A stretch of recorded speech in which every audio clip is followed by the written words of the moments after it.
First, type in Format in the Windows search bar and click on Create and Format Hard Drive Disk Partitions.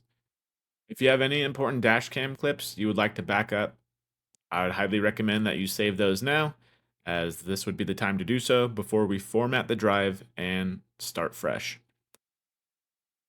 Once the drive is wiped, I will right click on the drive and click on New Simple Volume to create the partition for the light show first. For me, 1000 megabytes is plenty of space for light shows, as it also leaves plenty of room still for your SentryCam footage or music if you'd like. Assign it whatever letter you would like, and now we just need to select the format file system we need. exFAT is not an option just yet, so click on FAT32 for now and name the volume label to lights, all capital letters. Click on Finish.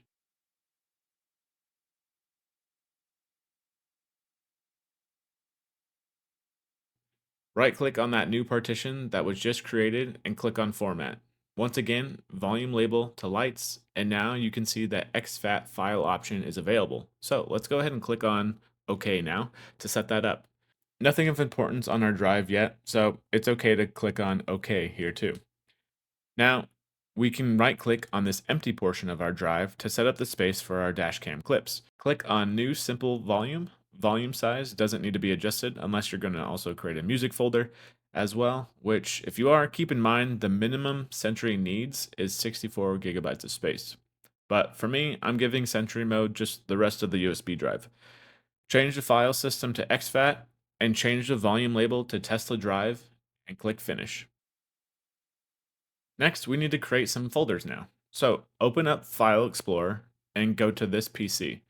Double click on Tesla Drive and create a new folder and name it Tesla Cam. And yes, it needs to be spelled out this exact way.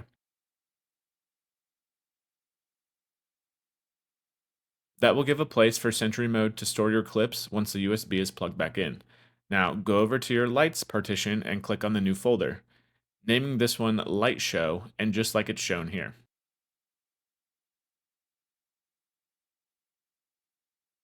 All right, now we're ready for the fun part. Picking out some light shows. My go-to place is this Tesla Lightshare.io, but there are a few more that I can leave in the description down below if you want to check them out too. For this example, I will just be downloading one song for now. Anytime I've tried to download the zip file and tried to extract all files, I kept running into this error.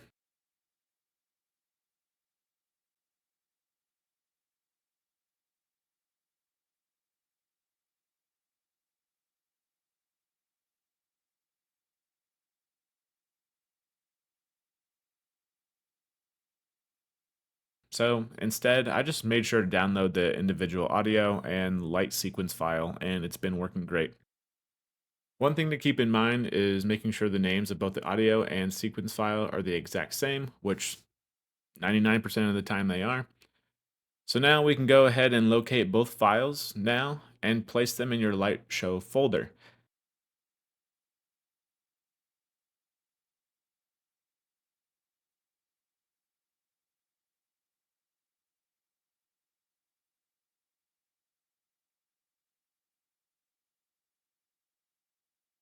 Eject your drive, and now go plug that USB back into your Tesla now.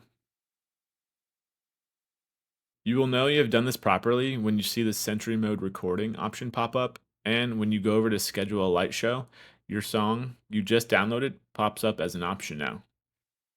I have over 72 files in the light show folder, and it doesn't take up much storage, so feel free to add a bunch of light shows and enjoy your car's new dance moves. I hope that helped, and as always, take it easy.